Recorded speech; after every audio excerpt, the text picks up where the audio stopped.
வணக்கம். ரகசிய உண்மைகள் சேனல் நேர்களே, நான் உங்கள் அன்பான சயின்டிபிக் வேதிக் அஸ்ட்ரோலஜி பேசுகிறேன். நல்லது நினைப்போம், நல்லதே நடக்கும். இந்த வீடியோவில் நம்ம என்ன பார்க்க போறோம்னா, மீனராசிக்காரர்களுக்கு மார்ச் 2026 எத்தகைய ஒரு மாதமாக, பலாபலன்கள் நிறைந்த ஒரு மாதமாக இருக்க போகுதுங்கிறது நம்ம பார்க்குறோம். சயின்டிபிக் வேதிக் அஸ்ட்ராலஜி முறையில் எந்த விதத்திலும் மிகைப்படுத்தாமல் உள்ளது உள்ளவாறு நம்ம பார்க்குறோம். எது மாற ஒரு தாக்கத்தை கொடுக்க போகுது, எது மாதிரி டைரக்ஷன்ல நம்ம வாழ்க்கை திரும்ப போகுது, எது மாதிரி விஷயங்கள் காத்திருக்குது, நம்ம கர்மாவின் பிரகாரம் எது நடக்கக்கூடிய அமைப்பாக கிரகங்கள் காட்டுகிறது, ஆண்டு கிரகமாகிய குரு சனி ராகு கேது எப்படி இருக்கிறார், மாத கிரகமாகிய செவ்வாய் சூரியன் சுக்கிரன் புதன் இந்த மாதிரி ஒரு தாக்கத்தை கொடுக்கக்கூடிய அமைப்பு மீனராசிக்காரர்களுக்கு இருக்க போகுதுன்ட்டு நம்ம இந்த வீடியோவில் பார்க்க போகிறோம்.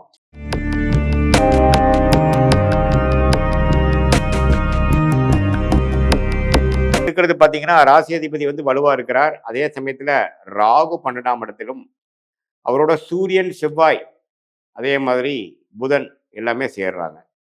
இது வந்து கொஞ்சம் பார்க்கக்கூடிய அமைப்பு. சனி ராசிக்குள்ளேயே இருந்து ஜென்ம சனியால் பாதிக்கப்பட்ட மீன ராசியாக இருக்கீங்க. ஸோ ஒரு பக்கம் ஜென்ம சனி போயிட்டு இருக்கு, ஒரு பக்கம் 12ல ராகுல ராஜோகாதிபதி செவ்வாய் சூரியன்லாம் சேர்றாங்க.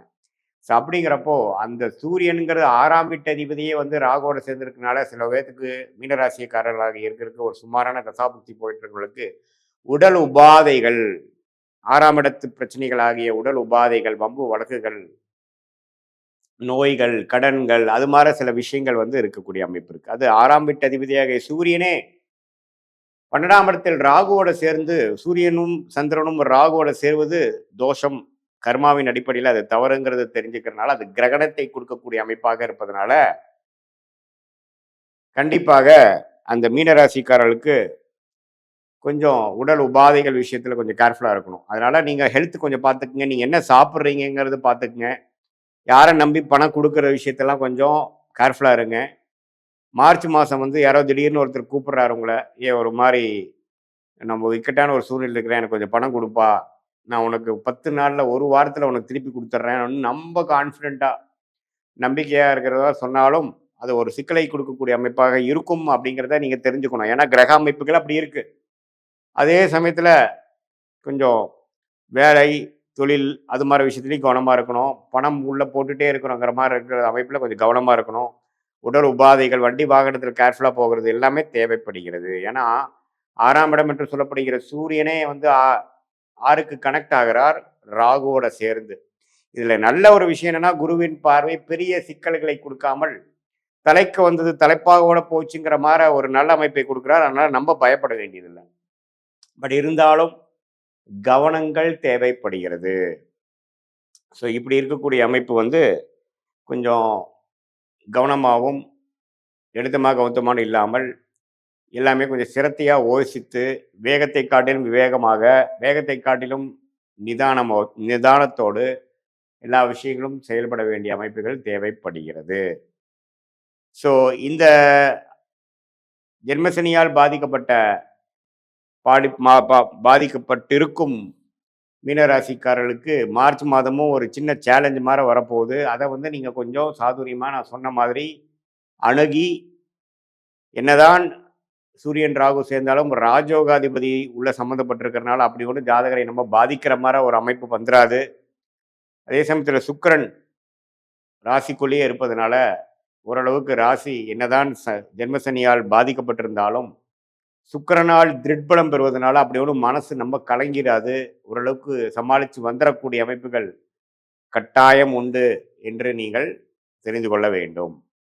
இது வந்து ஒரு பொதுவான பலனையோட உங்களுடைய பிறந்த தேதி, பிறந்த நேரம், பிறந்த உரை வைத்து வரக்கூடிய ஜென்ம ஜாதகத்தை போட்டு உங்களுக்கு என்ன திசை முதல் திசை, நீங்கள் மீன ராசியில் உத்திரட்டாதி நட்சத்திரமாக இருந்தாலும் சரி, புரட்டாதி நட்சத்திரமாக இருந்தாலும் சரி, ரேவதி நட்சத்திரமாக இருந்தாலும் சரி, எந்த லக்னத்தில் பிறந்தீங்க, லக்னாதிபதி எப்படி இருக்கிறார், திக்பலம் மற்ற கிரகங்களாக எப்படி இருக்கிறாங்க, எல்லா பலத்தையும் பார்த்து என்ன தசை நடக்குதுங்கிறதை பார்த்து, புக்தி நடக்குதுங்கிறதை பார்த்து, புக்தியை டிவைட் பண்ணால் அந்தரம், அந்தரத்தை டிவைட் பண்ணால் சூக்ஷ்ம லெவலுக்கு நம்ம டீப்பாக போய் சயின்டிஃபிக் வேதிக் அஸ்ட்ராலஜி முறையில் எதையும் மிகைப்படுத்தாமல் உள்ளது உள்ளவாறு நம்மளுடைய டைம்லைன்ஸை பார்த்து எந்த கிரகம் எப்படி இருக்குது, எது மாதிரி அமைப்பை கொடுக்கும், நம்மளுடைய ஷார்ட் டேர்ம் என்ன, லாங் டேர்ம் என்ன, எந்த மாரி ஒரு விஷயம் வந்து நமக்கு பாதிப்பு குடுக்கக்கூடிய அமைப்பா இருக்குது, எந்த நேரத்தில கேர்ஃபுல்லா இருக்கணும், எந்த நேரத்தில நம்ம வேகமா இருக்கலாம், எந்த நேரத்தில வந்து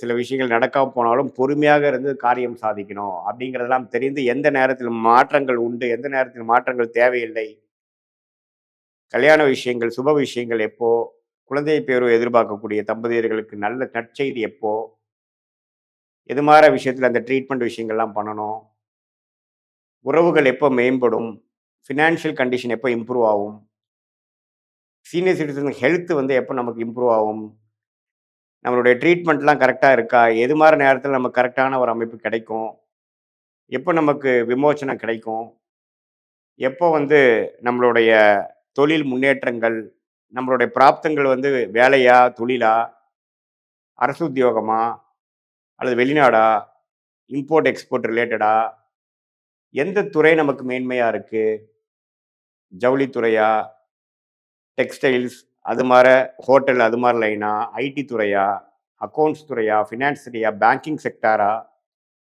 இல்லை ரியல் எஸ்டேட் அது மாரி விஷயங்களா, எது மார கிரகங்கள் நம்ம ஜாதகத்தில ரொம்ப நல்லா இருந்து, அந்த மார துறையில போய் நம்ம ஜெயிக்கக்கூடிய அமைப்பு எப்போ வருது? படிப்பு மேற்படிப்பு மாணவர்கள் மேற்படிப்பு படிக்கிறது எந்த மாரி படிப்பு நமக்கு கரெக்ட்டா வருது? இது எல்லாமே வந்து இந்திய வேத ஜோதிட அடிப்படையிலான சயின்டிஃபிக் வேதிக் அஸ்ட்ராலஜி முறையில எதையும் மிகைப்படுத்தாமல் உள்ளது உள்ளவாறு, பரிகாரங்கள் அது மாரி விஷயத்துக்கு போகாமல், ஏன்னா பல ஜென்மத்தில் செய்த கூட்டு கர்மாவ வைத்து தான் நம்ம இந்த நேரத்தில, இந்த தேதியில, இந்த ஊர்ல பொறந்திருக்கிறோம்.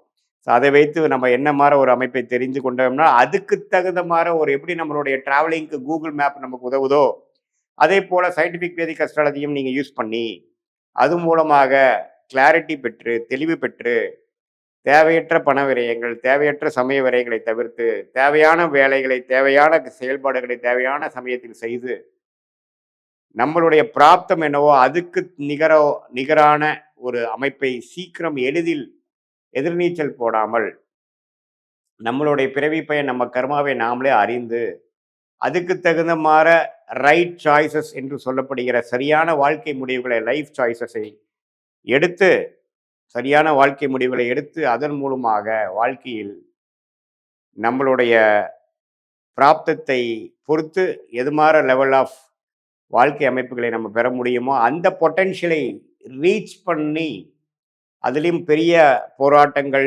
அப்ஸ்டக்கிள்ஸ்லாம் இருந்ததுன்னா, அதை எப்படி எளிதில் மீண்டு வர முடியும்? அதை தாண்டி எப்படி நம்ம ஜெயிக்க முடியும்? நமக்கு இப்போ போயிட்டு இருக்கக்கூடிய உறவுகள், பழக்கங்கள்லாம் கரெக்டான முறையில தான் போய் முடிய போகுதா? எப்படி நம்ம வந்து நம்மளுடைய வாழ்வாதாரத்தை மேம்படுத்திக்க முடியுங்கிற உண்மையான ரியாலிட்டி சிச்சுவேஷனை அறிந்து, அது மூன்றமான ஒரு உத்வேகமான செயல்பாடு மூலமாக நாம செய்தோமானால், வாழ்க்கையில் எதிர்நீச்சல் போடாமல் எளிதில் வெற்றி பெற முடியும் என்று சொல்ல விரும்புகிறேன். மீண்டும் மற்றொரு காணொளியில் சந்திப்போம். நன்றி. வணக்கம்.